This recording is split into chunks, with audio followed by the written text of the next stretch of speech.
Heat up your frozen dinners, grab your TV tray, and settle in for another episode of the Plus Platoon, your podcast for all things Disney Plus, brought to you by Disney Plus fans.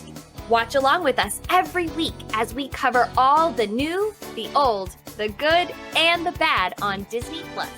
So put down that remote, don't touch that dial, and welcome your fabulous Plus Platoon host. Hey everyone, welcome to the Plus Platoon. We're a Disney Plus fan podcast that gives honest, spoiler-filled reviews of movies and shows on Disney Plus. We'll look at new releases, coming attractions, and we'll even go back into the vault to revisit some of the classic Disney that's on the platform. Make sure you're subscribed and you will never miss a moment. I'm going to bring in Pete tonight. Pete, how's your evening going? I'm doing great, Derek. I'm glad to be here. I'm excited to talk about this movie. I'm a pretty big Marvel fan, so I'm happy to be here. Yeah, good. And tonight we've also got Sam. Sam, nice to see you. Nice to see you two, gentlemen. Nice to be here. And it's nice that I got to actually see and meet you in person just a couple of days ago, Derek. That was really fun. That was so much fun. For those of you who haven't seen it, followed our social media, Sam, Kate, and I met up for lunch at Disney World the other day. So yes, it's nice to see get to know some of my fellow platooners in person. Yes, we all live in different places around the country, so it's nice when we all happen to be in the same place, specifically Morimoto, Asia, for those ribs. Yeah, not bad. Pretty good ribs. For Asian ribs, very, very good ribs. Yes, Asian rib style, obviously, not barbecue rib style. If you'd want a barbecue rib style, But if you guys have not already done so, please like, subscribe, share us. We are on Facebook, YouTube, Instagram, Twitter, all at Plus Platoon. But now Kate's unable to join us, so I'm going to let us into the fact that it's time for the Disney Plus news. Kate needs to watch that, by the way. I want to do this one of these weeks. Tell you what, next time she's gone, you're up. Okay. So we have a lot of Disney Plus news. First, Deadpool, Deadpool 2, and Logan have become the first R-rated movies on Disney Plus. They are behind the age verification code on the service. If your account holder has not yet set this up, you cannot watch these movies. Guys, I'd like to get your guys' opinion on rated R movies on Disney Plus. These are the first ones on there. I don't have a problem with them being on Disney Plus. I like that they have it sort of, you can set it up right now where you can have it being accessible or not being accessible, or at least when they started releasing movies that are appropriate for over a certain age, that you had to sort of activate it so that you could access them. I don't mind them being available. They're available on every other streaming service. I do think it's smart to have it sort of as a pop-up password type of a thing. So if you are someone who lets your young kids watch Disney Plus with unfettered access, then they won't be able to just automatically access, for example, Deadpool, or this movie would be a perfect example, Doctor Strange in the Multiverse of Madness. It is not behind the age restriction. See, this one should be. So I'm gonna say that not all of the movies that should be behind the age restriction are R-rated movies. There are some movies that are below that I think I don't really want my kid to have unfettered access to this movie in particular, or some other movies probably. Yeah. What do you think, Pete? Yeah, I mean, it's a tough thing, right? I mean, most Disney movies are rated PG or PG-13. Mm-hmm. The Deadpool movies and Logan are both from Fox. They're definitely R-rated movies, especially if you've seen the Deadpool movies. You should not be letting your kids watch those movies. So I'm glad to see that Disney defaults to. That's the other thing to point to Disney is Disney does default to your that being behind a kind of behind a locked thing. So if it's not like you have to go in and set it up like some of the other age services like Netflix. I think you have to set up for your kids to lock out the older age content. I would agree with what you're saying is that some of the Marvel movies probably should be behind that firewall, and maybe a few others. I mean, Disney's pretty tame for the most part, but there's a few movies that maybe belong there. And this movie, while I wouldn't call it R, it is definitely pushing the PG-13, and especially for the fright factor. I think more than the I don't think there's particularly gore in it, but I think there's a lot of scares in it. So I would think a young child, of 6 or 7 or something like that, stumbling across this movie could definitely be freaked out by it. Yeah, exactly. If it could cause a nightmare, then to me it should be behind a password protection. But then again, I know that Pee-wee's Big Adventure has been known to give kids nightmares. So, are you joking? Me, when I first watched it, think the truck driver when she goes all claymation on it and goes with really weird face. Oh, that got me because I wasn't expecting it. So, I think this to me also signals the end that Hulu will be going away eventually. I think it'll all become over on Disney Plus. So. Next, we have got, it's been confirmed that the entire set of 5 I Am Groot animated shorts will be released on August 10th instead of as several weekly releases. This follows all the other little animated segments that they've done recently. Yeah. So probably more similar to Olaf than to Baymax, I'm guessing. I know Baymax all came out at once too. Yeah. So. Oh yeah, no, I meant in the sense of it sounds like it's going to be even shorter than the Baymax ones. I'm hoping. Yeah. I'm hoping they're Baymax and Doug Days-esque.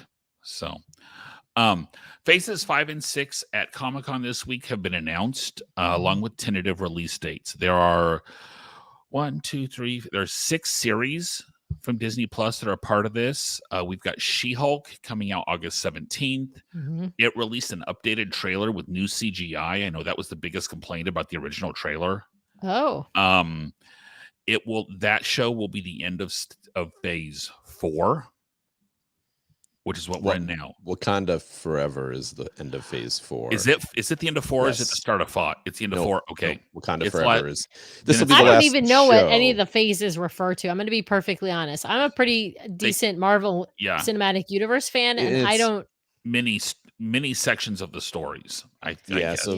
Phase 4 is really what they indicated is it's the recovery from Endgame and the introduction of new characters, and then phase 5 is going to be the build up, and then phase 6 is going to be the big multiverse, the big battle, fight. Whatever. Yeah, the new Infinity War Endgame. Right. Yes. Basically. Yeah. Think phase 5 is Age of Ultron. Phase 6 is Infinity War Endgame. Gotcha. Right? So. Okay. Okay.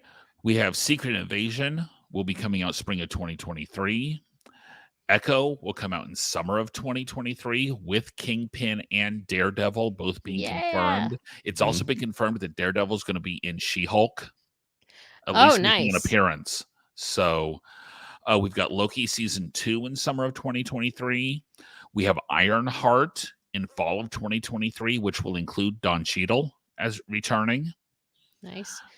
We have Agatha, which is now Coven of Chaos. Oh, instead of House of Harkness, will be winter of 23-24. And then Daredevil Born Again will be spring of 2024, and that will be an 18-episode season. Ooh. So basically what you're saying is, Derek, we're not going to give you any break from the Marvel Cinematic Universe coming anytime soon. He's actually going to get a little break because after She-Hulk, there's nothing till spring of 23. Yeah. So we'll have a little break. Yeah, but I mean, we can make our own breaks because we can always, don't have to do it every week as we saw with Miss Marvel necessarily. So we did have one movie announcement that I wanted to touch on. Thunderbolts, who are the anti-heroes, will have a movie released in July of 2024. Likely feature several characters we've seen in previous series, like Baron Zemo. We've got Kroger Cap. We've got fist bumping. Dawn. Yeah, we've got Kroger Cap. Kroger Cap. We've got Black Widow's sister in there, Mhm. and definitely Valencia Allegra de Fontaine, the Yep. Julia Louis-Dreyfus character. Love it. So that will be there. There's going to be 3 animated series coming to Disney Plus. The previously announced Marvel's X-Men 97, which will basically be a continuation of the animated stuff that came out in 97, will come out in fall of 2023. What If is getting a second season in early 2023. That's not a surprise based on its influence on the MCU Part 4 so far. I know. I'm not surprised. I know. Well, I they still had don't like said it. that already Yeah. that they were doing it. They just didn't have a date, so Right. that's not. Yeah. A surprise. And then Spider-Man Freshman Year will be an original animated series coming to the service in 2024 and will include Daredevil. Oh, So Daredevil is going to be in a lot of different stuff. I wouldn't be surprised if he was kind of one of the Avengers that's going to kind of hold things together in this next set. I tell you, people love Charlie Cox. He was wonderful as Daredevil on Netflix, and I'm really glad to see not only them bringing him, but bringing that show really, hopefully, into the MCU because it was And it so is. well done. And it was far and away the best of the Netflix shows, I think. Okay. Totally agree. And they did announce that Kang the Conqueror, played by the guy who played it in Loki, is going to be your main bad guy for phases 5 and 6. Nice. So right, he's in Ant-Man 3, and then he'll be one of the Avengers movies is called the Kang Dynasty, I think. I think so, like yeah. that. And then you're also going to be dealing with the Skrull invasion, which we'll talk a little bit more about later, actually tied into with the movie we watched. Mm-hmm. So, okay, so if previous release schedules are any indication, Thor: Love and Thunder will come out on August 24th, 47 days after its theatrical release. This is the pattern followed by Shang-Chi, Lightyear, and the Eternals. However, we were talking a little bit beforehand. It could come out on Disney Plus Day because they need a release on Disney Plus Day, and I think that would actually be a decent one because that's only a couple weeks later. Yeah, good point. So, National Treasure: Edge of History released a teaser trailer this last week. It's also been reported that and confirmed that Harvey Keitel will reprise his role as FBI agent Sandusky from the films. I was a big fan of those films, I have to say. So I'm looking forward. I think we need to maybe bring National Treasure, the first movie, out from the vault. Yeah. Well, you know what? I wouldn't be opposed to that closer to when it's being released. Yeah. For sure. Yeah. Yeah, and I'm with Sam on that. I would look forward to, especially because we have so much stuff that is Marvel. It's nice to have some things that aren't Marvel, and I did enjoy both of those original movies. We'll do the first one. Yeah, the first one's the better. I'll agree the first better. one's the better of the two, but the second one is not bad. The second one's not bad. Now, reports have come out that Disney Plus is in talks to bring Doctor Who to the service, taking it away from BBC. So that would be a big get. Like that would be new a big episodes or all the old episodes? New episodes. These series moving to Disney Plus. Oh, interesting. So not like just streaming of old stuff. Wow. No, new ones. Announced actually today, an Aragon series is in development for Disney Plus. Sorry. According to sources, the author Christopher Paolini will be co-writer on the series. So it's in early stages, but these books are huge, especially among junior high kids. So I never saw it. Didn't they do a movie, Aragon? It was horrible. Yeah. It was I never horrible. saw that. Yeah. So, and author Rick Riordan provided an update on the highly anticipated Percy Jackson series, saying that it is likely not actually now going to come out until 2024. Oh, but wow. it is still in development. They do still have characters signed. They have the actors they're going to do. There's just a few delays. So, guys, I told you there was a lot of Disney Plus news this week, and it didn't. I would not be surprised if we don't get a lot of Marvel on Disney Plus Day. I bet it's mostly other stuff just because of all the Marvel that came out at Comic-Con. Yeah, there can't be much, though. I will. So they put up a image of Phase 5, and all the shows were filled in. Then they put up an image of Phase 6, which just had 3 movies in it, and it had, I think, 5 dates on it that did not have things connected to them. If you look at the image, and they didn't have any series that were in Phase 6. So I think they already.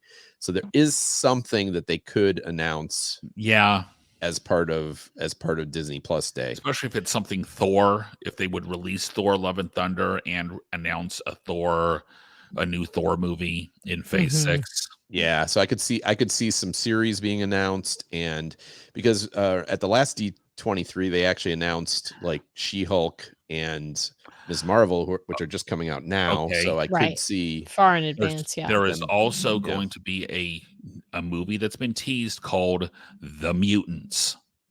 That will be your first X-Men movie. There's bet they hints of it. Yeah, they haven't hints of it that it'll be called The Mutants rather than X-Men, to try and get away from the Fox series. Right. Well, and we know that Ms. Marvel has a mutation. She's a mutant. Wanda was originally a mutant, so there are ways to pull this in. You guys, but can you hear me? Yeah. We got you. We can hear you, Pete. So, okay. This week we watched Doctor Strange in the Multiverse of Madness. I had not seen it previous to watching it this week. Sam, I know you had said that you watched it on the on the plane. Yeah, I watched it actually a couple of weeks ago. I watched it over 4th of July weekend on the way to Disneyland, actually. Okay. Yeah. Okay. So I hadn't seen it before. I didn't see it in the theater. I waited till it came out on Disney Plus.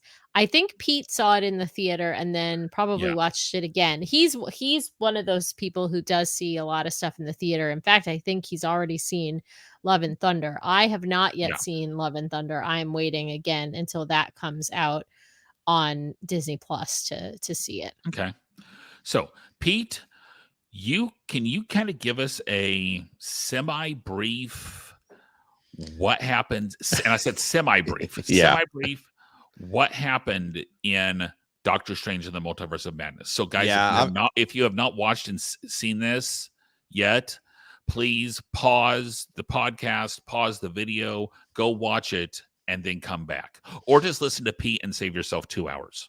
Yeah, there's going to definitely be spoilers in here if you don't want to know what the plot is. So I would definitely not listen to this if you really want to be spoiler free. But the movie opens with this character America Chavez and Doctor Strange fighting in this like kind of between universe realm against this creature, and we kind of find out they're trying to save he's trying to save this girl, protect this girl from this monster. Did anyone else think the creature looked like Tafiti from Moana when she was mad and angry? No. I didn't catch that. No. Maybe a little bit.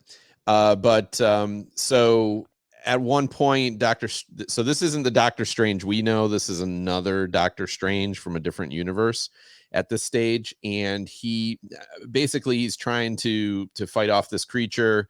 He almost decides to take so this character America Chavez, the whole thing behind this movie is that she has this ability to travel between multiverses or between universes, and she cannot control this power, but she has this ability, and that kind of drives the whole plot of this movie.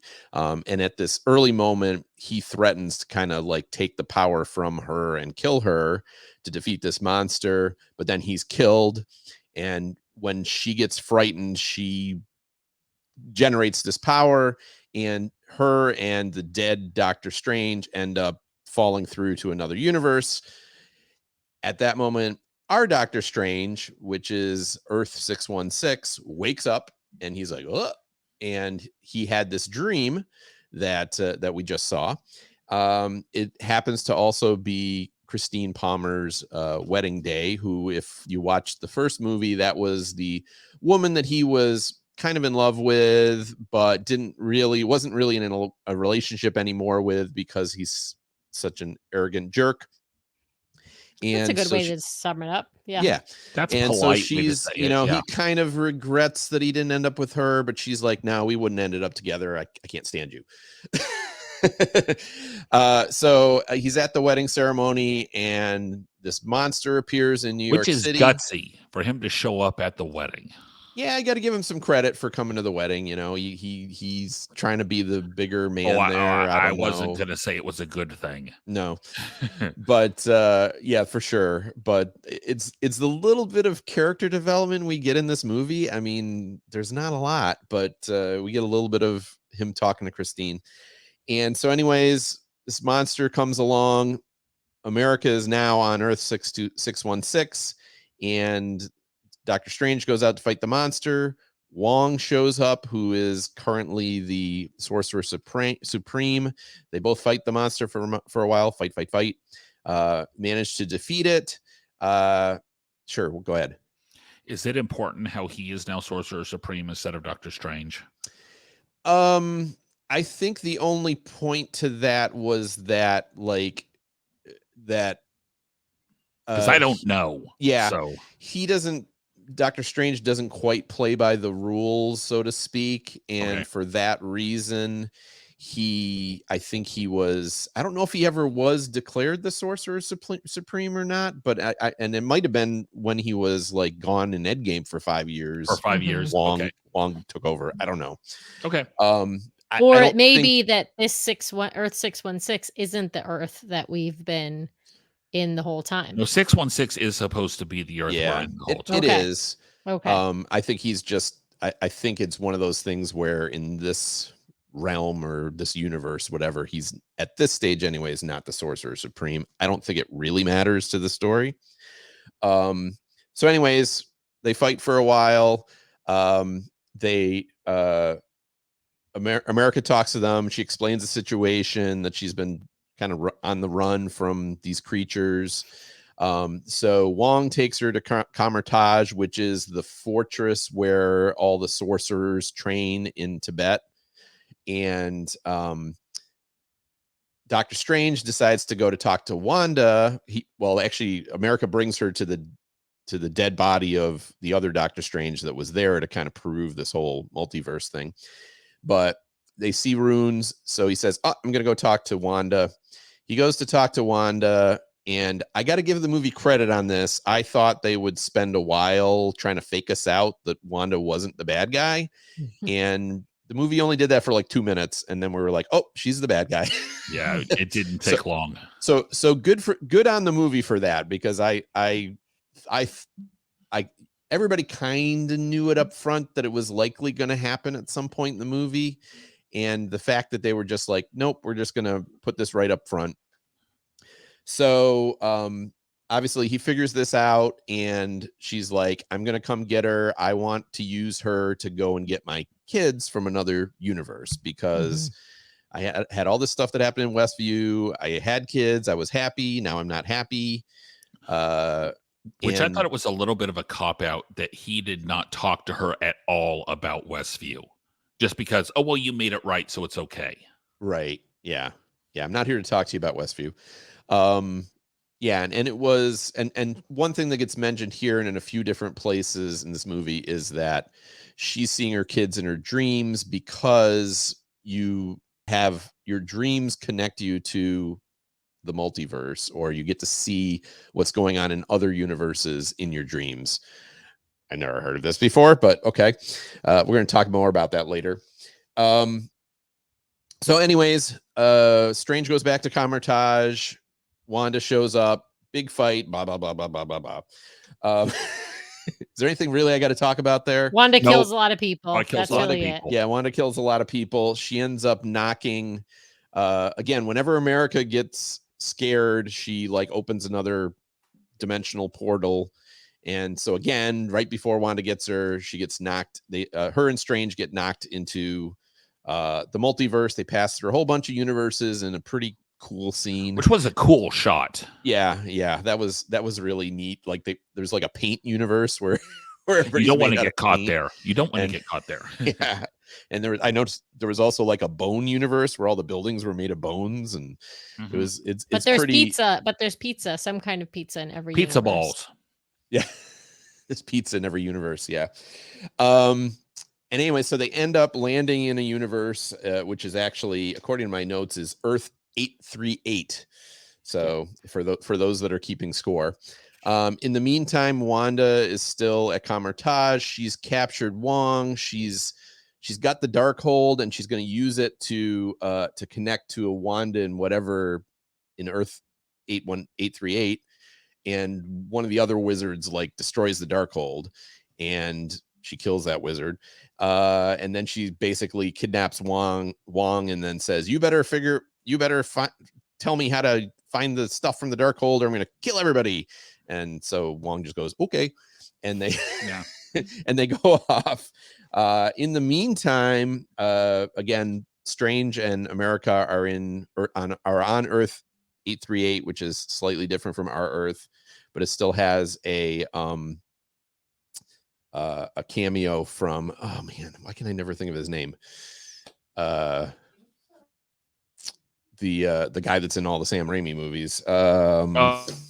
The guy who's selling the pizza balls. Yeah, right. Okay, yeah. I'll find it for you. Give me a second. Yeah, go ahead. That's okay. But anyways, they go to the Sanctum Sanctorum in New York, figuring that they're going to look up Doctor Strange. Well, it turns out he's dead in this universe. Bruce Campbell, yes, he shows up in pretty much every Sam Raimi movie.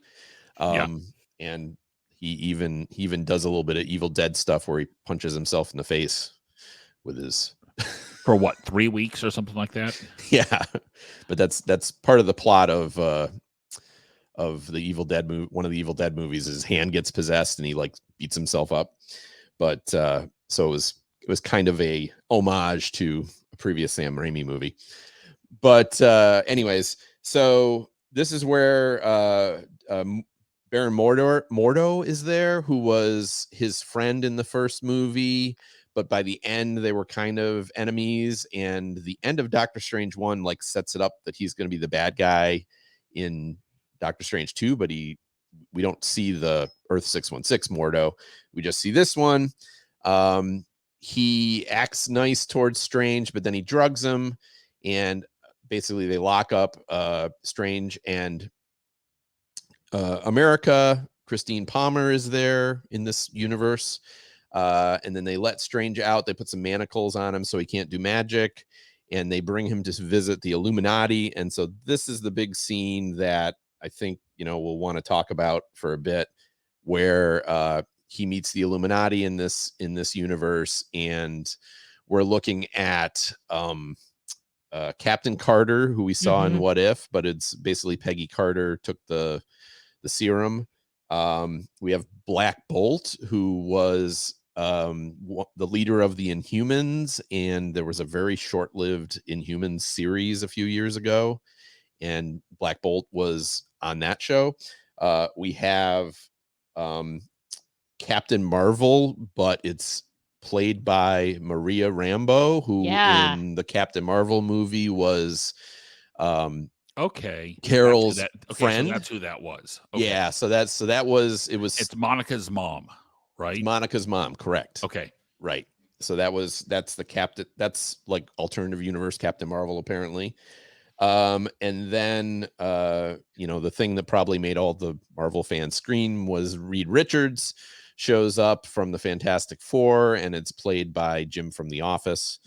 John Krasinski. Yeah. John Krasinski. Mr. Fantastic. Exactly. And they're long been fan demand that he was Mr. Fantastic, and that his wife Emily Blunt is going to be Sue Storm.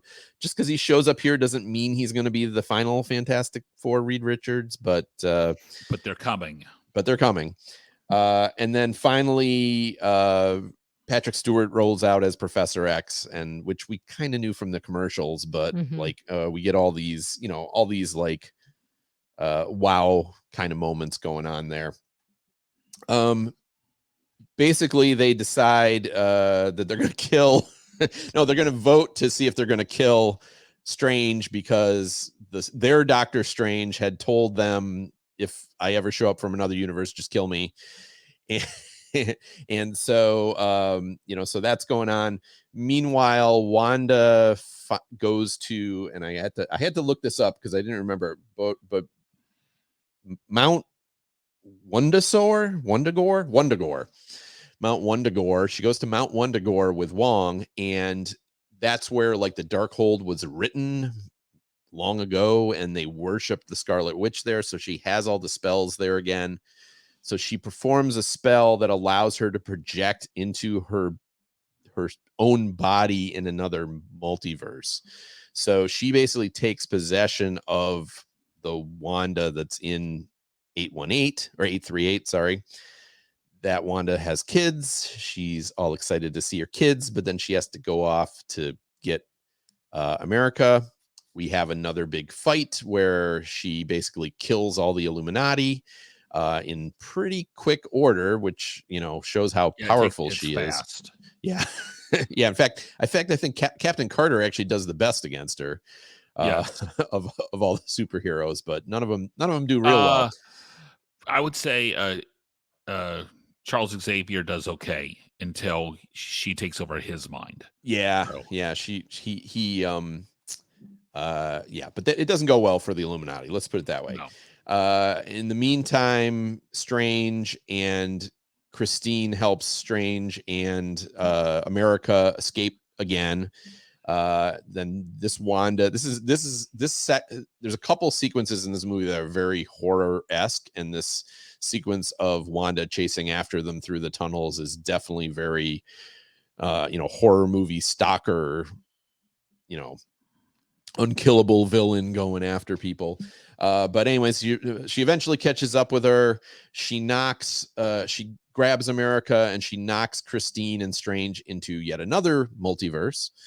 And she's able to somehow control America to bring her back to Earth 616. And she's going to perform another spell to take away her power so that she can go find her children. Because this is what this is all about, is to go for Wanda to find her children. Meanwhile, in this new universe, Strange is like, well, let's go back to the Sanctum again, because that worked the last time so well. So this other universe is already all messed up from an incursion, I believe it's called, and he meets Strange there, and that Strange is Sinister Strange.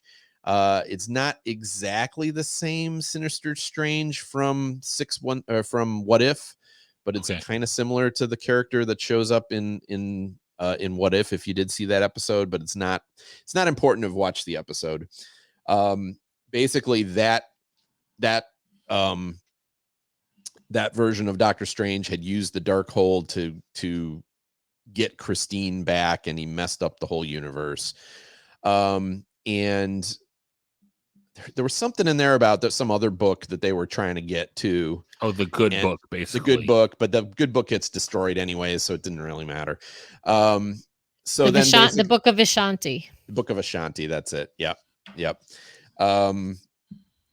So now these two Doctor Stranges fight, and actually I thought this was one of the cooler scenes in the movie. They fight using kind of like music. There's like musical artifacts all over the place. And when Sinister Strange comes in, it's the toccata and fugue, and I love it's the ba-da-da, ba-da-da. Yeah. This was, I thought, the coolest, the most original thing in the movie. Yes. I mean, there was a lot of fights in this movie, obviously.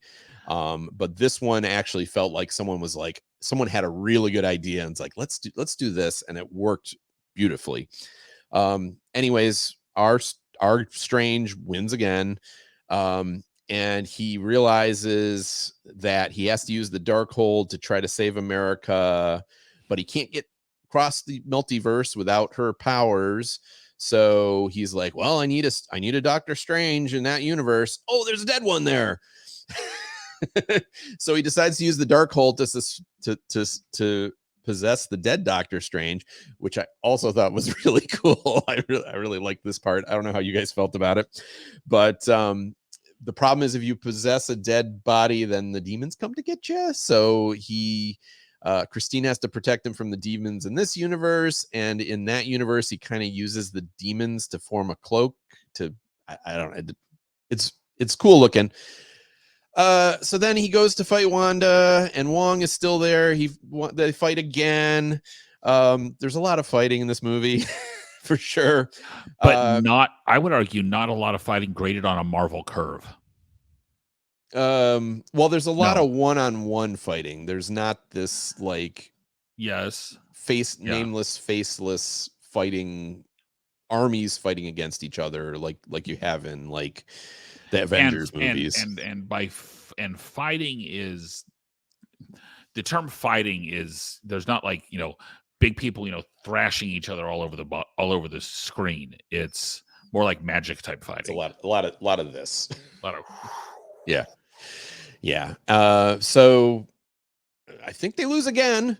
But then Strange, again, one of the big plot points is that all the other Stranges try to like arrogantly do things, and Strange finally says to America, and this is what I wrote down. I said, "You had it in you all along." Oh yeah, one of those moments, because how those of us from Kansas love the Wizard of Oz references, right? So he basically, he's basically like, "You can do it, America. You can control your powers that you haven't been able to control for the entire movie." And hey, voila, she can control her powers. She throws Wanda into another universe, I think into 81838, right? And then Wanda goes see her with kids. Yeah, right. She sees herself with the kids, and then she scares the bejesus out of the kids, and she realizes, "Oh no, I'm a monster now." And we're right back to the end of WandaVision again, where Wanda realized what she's doing is wrong. So she collapses the mountain on herself. We think she might be dead. I don't know. Probably not. Hard to believe that's going to kill her. But anyways, we don't see Wanda anymore. Everybody that should be back in 616 is back. America, who can now control her powers, goes to train at Carmitage as a wizard. Strange goes back to New York, and he's walking down the street, and then the third eye appears in his head, and it's in the end of the movie. Yeah, and then there's a teaser at the end with Charlize Theron coming in and going, which we'll get to. Going, Marty, it's your kids. We've got to do something about. Oh, this is a different movie. Sorry. Yeah, that's a better. Make a long story short, that's a better one. But I know that I went long on that. I apologize, but there's a lot happen. I mean, it's a lot of fighting, but there's a lot that kind of happen, and you can't gloss over too much of it. So unfortunately, it took me close to 20 minutes to do that summary, but we'll move on. We'll move on. So Sam, we mentioned this fairly early on in it, but this is probably one of the closest MCU movies that they've done that's closer to a horror movie. Yeah. So I'm going to come out just bluntly saying I did not like this movie pretty much at all. And probably part of that is because it was a horror movie. That's not the whole reason I didn't like the movie. But so Sam Raimi is the director. People know him very well from the Evil Dead series. I will say I did not watch those movies because I am not a horror movie person. I just don't watch horror movies because they scare the bejesus out of me, and I don't like to have nightmares. That's just not my jam. Now, I will say I didn't have nightmares following this movie. It's not on that level of horror, but Sam Raimi and whoever wrote the script for this, they do a lot of your sort of classic horror movie stuff. They do what they call in the horror genre jump scares. Jump scares, what most people think of them as is someone jumping out to scare you, right? In a moment, right? All of a sudden, the person is walking down the hall, and all of a sudden, somebody jumps out with a big butcher knife, right? That's called a jump scare, but that's not the only kind of jump scare. There are other But I will kinds. say, to me, the jump scares in this were so telegraphed. Yes, They all weren't of that them. bad. Yeah. Correct. None Yeah. of them were super scary because they were all much more predictable than what a normal jump scare is supposed to be, right? Like I think of jump scares as like in the first scene of like the first Scream movie, right? Or the original Jurassic Park, when the kids are crawling through the ductwork and the Velociraptor sticks its head up through. Yes, That's a jump scare. exactly. So, but that's definitely something that they use in this movie, even though it's done perhaps not as well if you really like to be scared. The other thing that Yeah. you see obviously is, Zombie Strange. That's obviously a classic horror movie thing. We have Zombie Doctor Strange, as Pete was telling the summary, when there's a dead body of Doctor Strange, and he uses the dark hold to be able to channel his consciousness into this dead body, and so he's a zombie, and so he's there fighting in this zombie body. It's well done from the standpoint of, I think, cinematography and acting, but it's also kind of gross. And personally, I like Benedict Cumberbatch as an alive person, not really as a zombie. I'm just going to put that out there. So, It reminded me a lot of the dead pirates in the original Pirates of the Caribbean. yeah. I mean, So some of the kind body of- movement, I thought he did well, assuming that was him doing the The body CGI movements and wasn't stuff. that great. Yeah, he played it well, but I personally, I don't like that kind of gory stuff. The other thing that we saw in this movie that I didn't like, but it's kind of makes sense, is Wanda killing everyone, of course, and particularly when she's having the fight with the the individual one-on-one fights mostly with the Illuminati, and she just gets like covered in blood, right? So that's just kind of the the killer in a horror movie gets covered in their victim's blood. That's just very horror genre film classic. So, those are kind of the things that jump out at me. Ooh. Boo, right? As being as making this movie more like a horror movie. Now, I will say it does not go to the level of a horror movie, and like I said, it's not going to give you nightmares. It's not in my opinion, it's not appropriate for children because of the things that make it somewhat like a horror movie. But it's not the kind of film that's likely to give an adult an adult nightmares. Whereas, like, for me, even as an adult watching something like Poltergeist or The Shining, that'll give me nightmares. So I don't watch that stuff. And now I will say that you two had told me that, lots of jump scares. It's, this, to me, it wasn't that bad. I think a PG-13 rating on this is probably right on, because to me, most teenagers would be able to handle this. Yeah, I mean, it's not super duper gory. I don't think it needs scary. a rating. I don't think it would need a rated R rating. No, I agree. I think sometimes PG-13 you watch and you're like, oh, my 10-year-old could watch this. This is probably like truly like 13. Yeah. But yeah, I would agree. I think if I think at that age, at age of 13, I would have enjoyed this probably more than I did at 52. Yeah, okay. Well, another group that we mentioned was the Illuminati. Yeah. Going to give you guys a little bit of a background. In the comics, they were originally actually formed, as everything seems to be, by Iron Man, and included Doctor Strange. I can see them coming back, especially because they play a part in trying to stop the Skrull invasion, including a Skrull Elektra, who may be coming to MCU, and apparently there's an evil super soldier, Black Bolt, the guy with the hypersonic voice. Mm-hmm. Ends up being a bad guy in the comics because he's a super soldier Skrull, essentially. Yes, they died in that particular universe. Earth 90210 or whatever it was. Right. But I don't think think. I would have liked that version of the movie better. Oh no. Earth 90210. This was also the first introduction of Charles Xavier into the MCU, officially bringing in the X-Men. Yeah, I just didn't like how he died. Well, yeah. Upsetting. I don't like how any of them died. Yeah. Now, as we've seen in Ms. Marvel series, we know the mutants are coming. If they bring their adolescent reptile fighting cousins, that's yet to be seen, because they technically their cousins technically have appeared in the MCU comics. So, Teenage Mutant Ninja Turtles, for those of you who didn't get the reference. Got it. So that's, but the mutants are coming, and it was kind of led off by Charles Xavier in the Illuminati.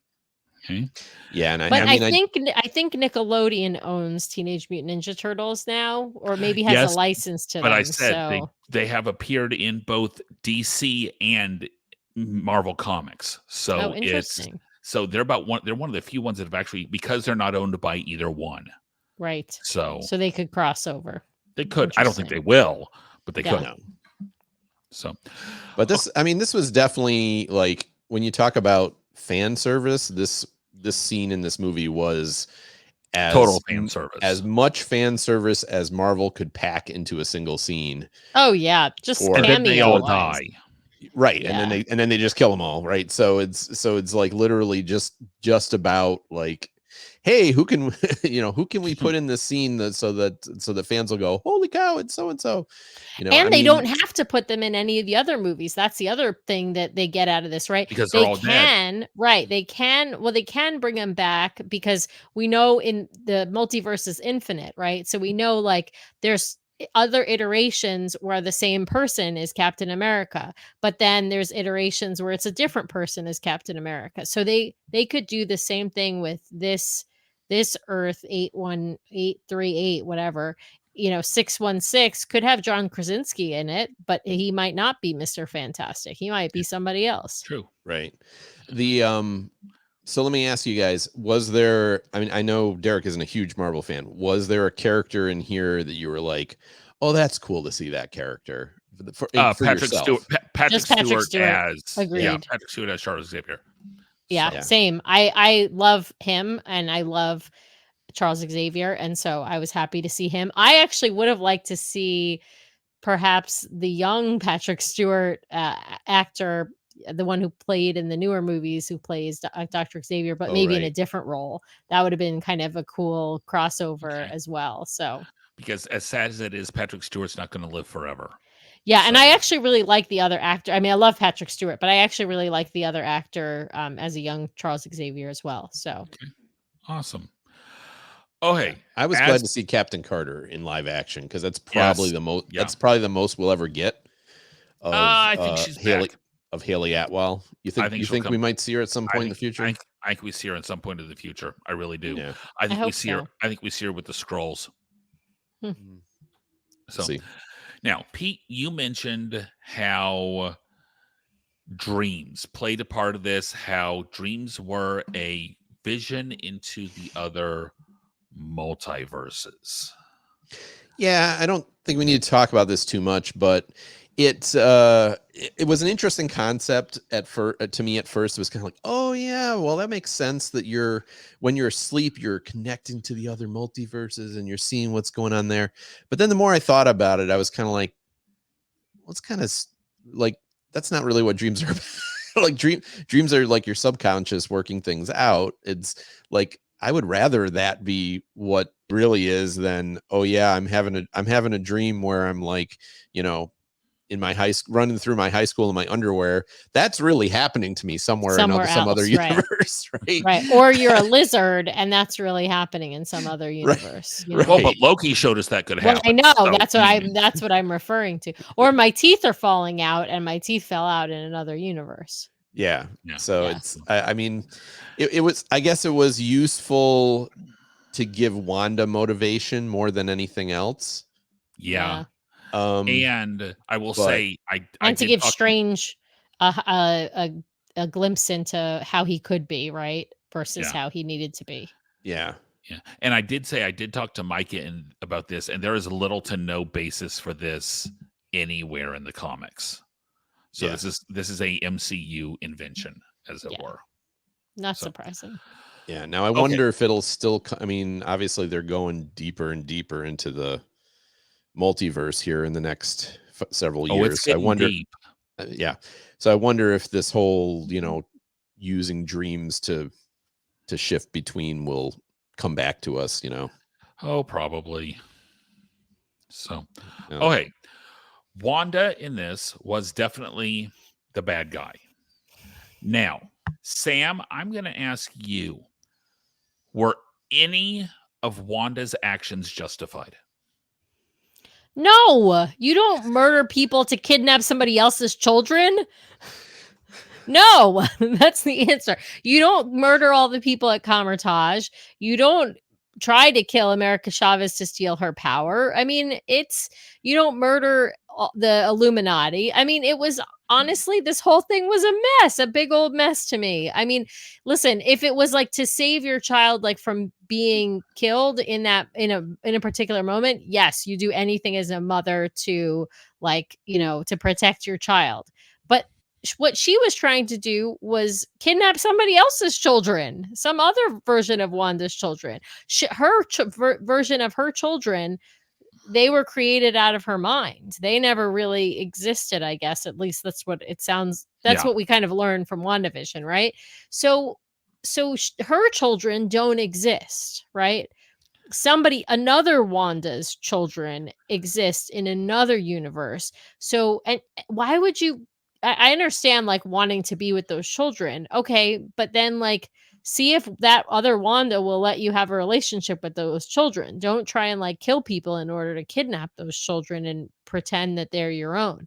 I just thought, yeah, I really didn't like this movie. I really didn't like how they made Wanda into really this really bad, horrible character. I feel like the only redeeming thing that happened with her at the end of the movie is that she realized she's terrifying her, what she thinks of as her children, and so that's what stops her from actually following through on her plan.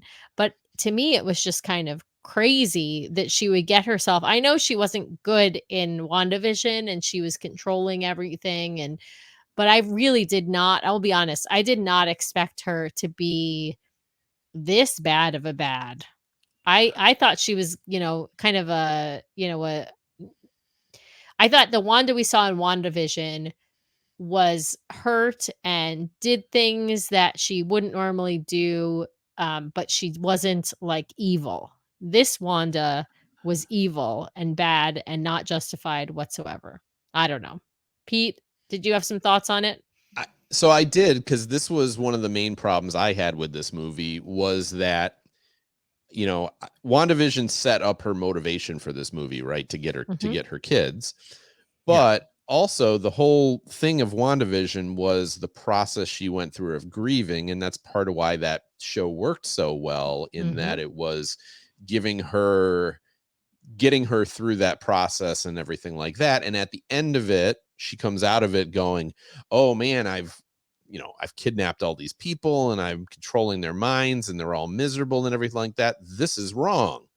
Right now now we're right back at the beginning again of, and what I will say is, but what I will say from Marvel's standpoint, they would argue that she got a hold of the Darkhold, and the Darkhold has, if you use the Darkhold, it does bad things to you, and it gives you a third eye. Well, yeah, but it can, if you use it enough, it brings that evil out.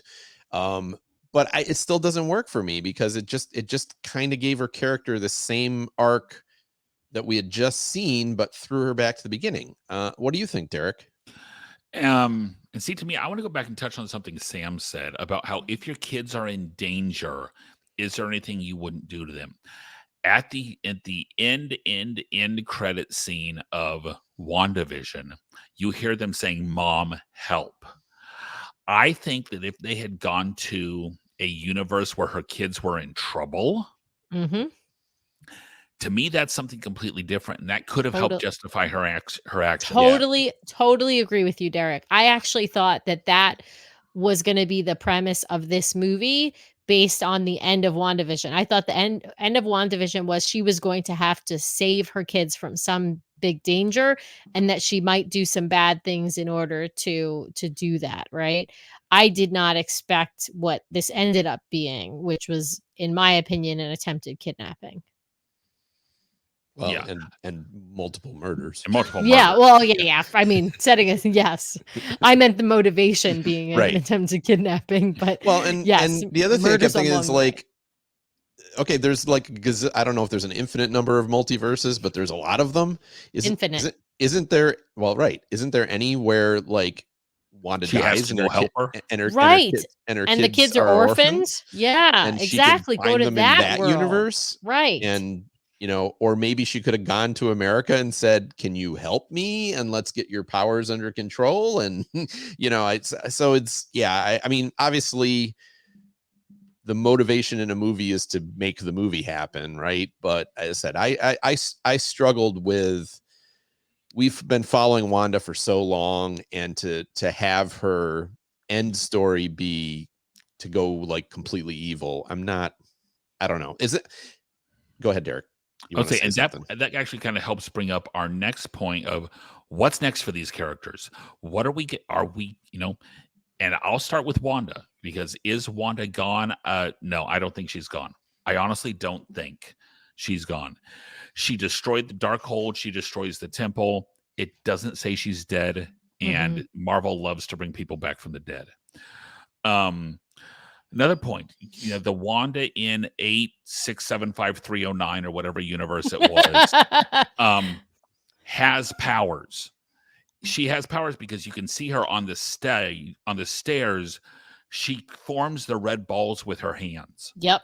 So that Wanda is also Wanda the Scarlet Witch. So is it, I think, we can see her come back there. We could see her, I think we may see her in the upcoming Agatha series, because we know how Marvel loves to stick to orderly timelines. I don't think we've seen the last of Wanda. Strange, they're at the end with Clea, who is the Charlize Theron character, who is a sorceress from the dark dimension. She actually gets, in the comics, she gets romantically involved with Doctor Strange. And I also think we probably see him back with America Chavez at some point. Yeah.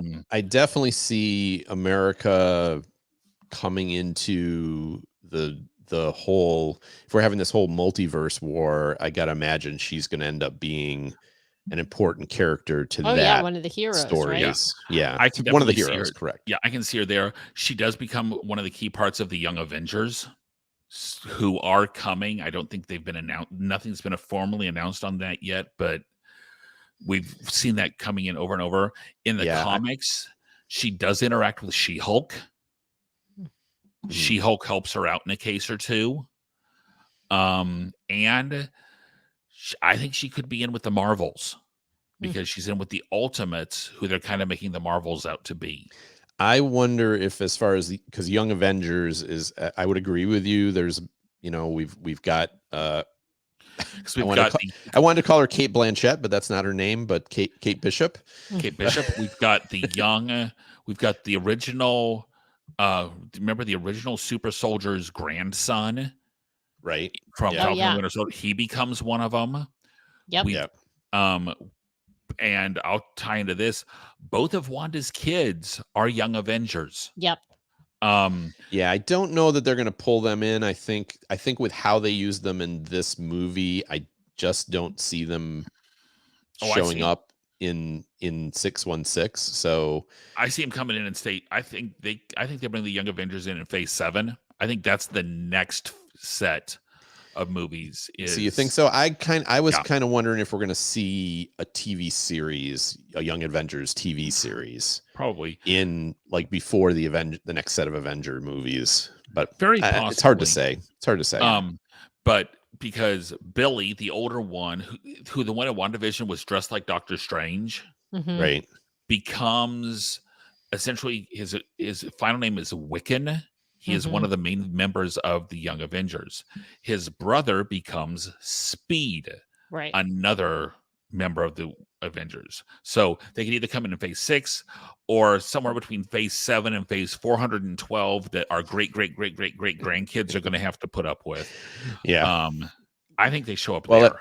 At some point, these movies will start to fail, but they did not fail with this movie because it made almost $1 billion at the box office internationally. So it still, I don't think we're going to see a slowdown anytime soon. So, but based on how successful it was, Pete, I'm going to jump to you. Pixie Dust rating out of 5. How many cups of Pixie Dust out of 5 are you going to give Doctor Strange?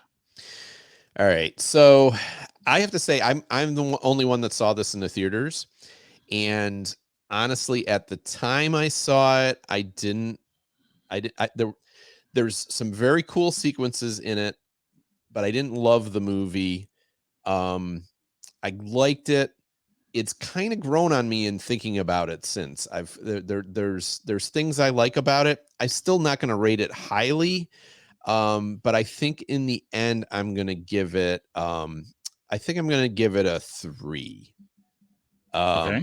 In that I did like it. It's not one I would go back and watch very often, but I probably will watch it again someday. Again, not in a rush to see it again, but, again, there were some really cool sequences. The fight with the music was really cool. The Camertage fight wasn't that great, but when we were talking about horror elements, the one thing we didn't talk about is they tried to trap Wanda in the mirror verse, and then she was like kind of crawling through the mirrors and things like that. And that was a cool effect when she came through the gong thingy. Yeah, that was a cool effect. So that was very was it The Ring? Was that the movie where they crawl out of the TV set? Yes, that's that. You are asking way the wrong person. I know that's that movie, but I haven't seen that movie because So there's but yeah, so I'd say I'm going to give it a 3. What about you, Sam? I'm going to give it a 1. Ooh, I really didn't like this movie. It was too long. It was too much horror. I hated the way that they developed Wanda's character. Yeah, I really didn't like it. There was some cool cinematography. There were some good fight scenes. Not everything about this movie is bad, but I overall did not like the plot. I don't want to watch it again. Not a good movie. I'm really glad I didn't pay to see it in the movie theater. Derek? Guys, I'm giving it a 3. I liked it. I'll watch it again. I'll watch it again. Goodness. I did not see that coming. Me either. To me, it was right on the level of 2.5 to 3. But I've always said if it's a 3, I'd watch it again. Guys, it's a 3. I didn't mind it. It was probably so. What made it appeal to you more than the average Marvel movie? Yeah, because there was a lot of fighting in it, but it wasn't the big, huge army against army fighting. Okay. And the fights moved the plot forward. And they weren't 20-minute fights, they were 5-minute fights. They were 3-minute fights. Yes, there were a lot of them, but they were shorter. And there was about 20 minutes in the middle that it's one of those, okay, this is getting a little long. Mm-hmm. But that was 20 minutes in the middle because you guys got to remember, this is probably the shortest of all the Marvel movies. It runs well under 2 hours long. Really? So, it was only 2 hours? It felt like it was 3 hours. It's less than 2 hours long. That's funny. So, it felt longer to me.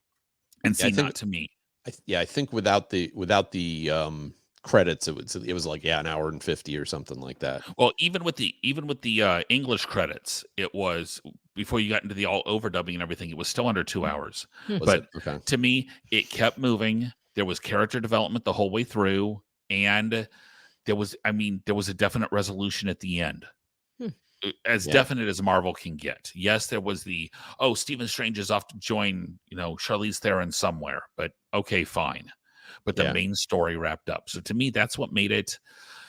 To me, it was better than Avengers because it wasn't as big of huge fight scenes, but not as good as Ant-Man because it wasn't as funny.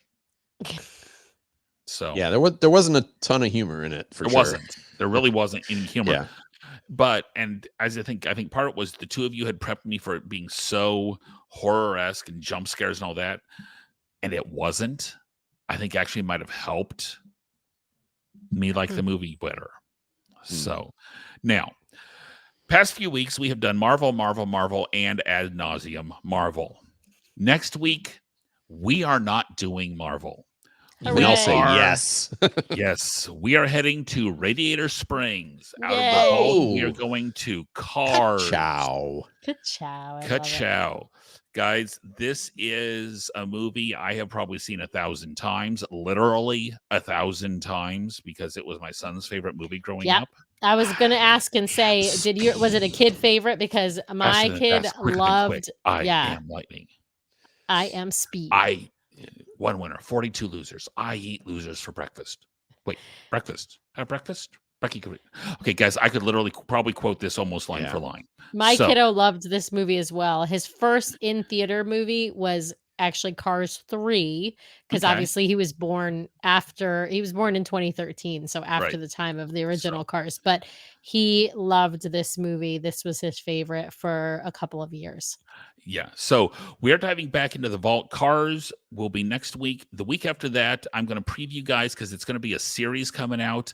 Will be Light and Magic, talking about in the Industrial Light and Magic series. It comes out on the 27th, but it is going to be a 6 or 7 episode series, I believe. So we're going to give people 2 weeks to watch that. So is it all dropping at once? Yes, it's all dropping at once, but it's from what I've seen, 6 or 7 45-minute to an hour-long episodes. So I'm looking forward to that one. Oh, I'm so looking forward. We would have done that next week if it had been shorter, to be perfectly honest. Oh, come on. I know. I'm just not that big on those behind the scenes shows. So I'm really looking forward to the next 2 weeks. I hope you guys are too. And those of you who aren't, we've got I Am Groot coming out in about 3 weeks, which I believe Vin Diesel is back for. He is. He did come back and do all the voices again. So he is. By the way, loved him in Cosmic Rewind. Just gonna say that. Not gonna give any spoilers. Not gonna give any spoilers. Just gonna say, love him in Cosmic Rewind. Okay, so guys, with that, thank you everyone for listening and watching, and we will see you guys next week. Bye, guys. See ya.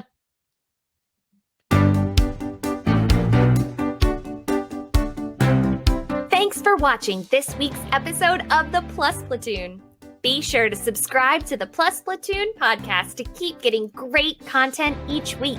Then head over to Apple Podcasts and leave those 5-star reviews, as they help make the Plus Platoon visible to even more Disney Plus fans. Also, go to YouTube and like and subscribe to the Plus Platoon channel, where you can watch all future episodes live. If you have a question for the Plus Platoon, please send us an email to plusplatoon@gmail.com or connect with us on Facebook, Twitter, or Instagram @PlusPlatoon. The Plus Platoon is a Disney Plus fan podcast and is not affiliated with the Walt Disney Company or the Disney Plus streaming service. All opinions expressed on the show are solely those of the individual hosts and in no way reflect the views of the Walt Disney Company. Thanks for watching, and be sure to stay tuned for next week's episode, because the Plus Platoon is to be continued.